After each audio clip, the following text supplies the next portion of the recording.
महाराष्ट्राच्या राजकारणात पुन्हा एकदा ऑपरेशन टायगरची चर्चा सुरू झाली आहे आणि यावेळी चर्चा एखाद्या आमदाराची नाही, तर थेट उद्धव ठाकरे यांच्या खासदारांची आहे. पश्चिम बंगालमध्ये ममता बॅनर्जी यांच्या तृणमूल काँग्रेसमध्ये पडलेल्या मोठ्या फुटीनंतर आता महाराष्ट्रातही तसाच राजकीय भूकंप होणार का? ठाकरे गटाचे तब्बल 7 खासदार एकनाथ शिंदे यांच्या संपर्कात असल्याचा दावा केला जातोय. तर दुसरीकडे स्वतः उद्धव ठाकरे यांनी मातोश्रीवर तातडीची बैठक बोलावली. हा केवळ योगायोग आहे की पडद्यामागे काहीतरी मोठं शिजतंय? आणि सर्वात महत्त्वाचा प्रश्न, जर खरंच ठाकरे गटाचे खासदार फुटले तर त्याला सर्वात मोठा फायदा भाजपला आणि सर्वात मोठा फटका कोणाला बसणार?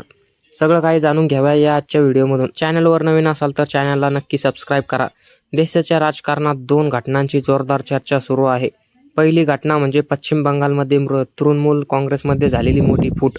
मिळालेल्या माहितीनुसार TMCच्या 29 पैकी तब्बल 20 खासदारांनी वेगळ्या गट स्थापन करण्याची तयारी केली आहे.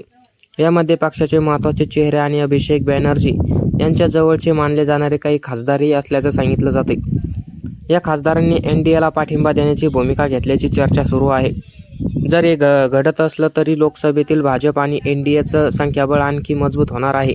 आणि याच पार्श्वभूमीवर महाराष्ट्रात दुसरी मोठी चर्चा सुरू आहे, ती म्हणजे ऑपरेशन टायगर. मिळालेल्या माहितीनुसार ठाकरे गटातील काही खासदार आणि उपमुख्यमंत्री एकनाथ शिंदे यांच्या दिल्लीत बैठक झाली.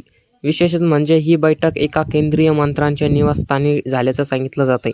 या बैठकीत ठाकरे या गटाचे 7 खासदार उपस्थित होते असा दावा केला जातोय. इतकंच नाही, या खासदारांना भविष्यात केंद्रात महत्त्वाच्या जबाबदाऱ्या, समित्यांमध्ये स्थान आणि राजकीय संधी देण्याचा प्रस्ताव ही चर्चेत असल्याचं बोललं जातंय.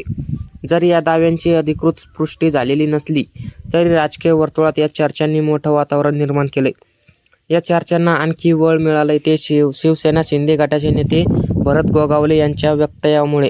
भरत गोगावले यांनी थेट दावा केला की उद्धव ठाकरे गटाचे 7 आमदार लवकरच शिंदे गटात प्रवेश करतील. ते म्हणाले, उद्धव ठाकरे यांनी बैठक बोलावली असली तरी आता पाणी डोक्याच्या वर गेलंय. ज्या खासदारांनी निर्णय घेतला आहे की आता मागे फिरतील असं वाटत नाही. गोगावले यांच्या या विधानामुळे राजकीय चर्चांना आणखी उधाण आलंय. पण याच वेळी दुसरीकडे ठाकरे गटाकडून वेगळेच संकेत दिले जाते आहेत की ठाकरे सेनेचे खासदार संजय दिना पाटील यांनी या सर्व चर्चा फेटाळून लावल्या. ते म्हणाले, मी उद्धव ठाकरे यांच्यासोबत खुश आहे. माझे एकनाथ शिंदे यांच्याशी चांगले संबंध आहेत.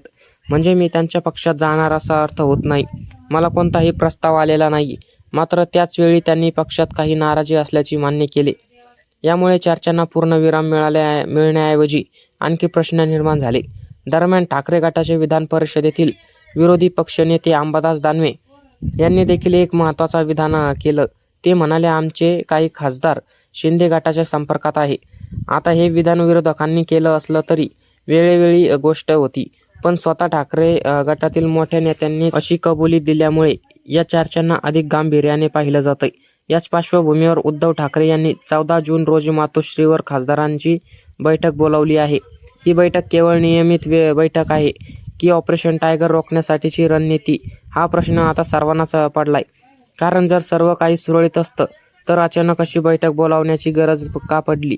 या संपूर्ण प्रकरणावर शिंदे गटाचे मंत्री संजय शिरसाट यांनी देखील प्रतिक्रिया दिली.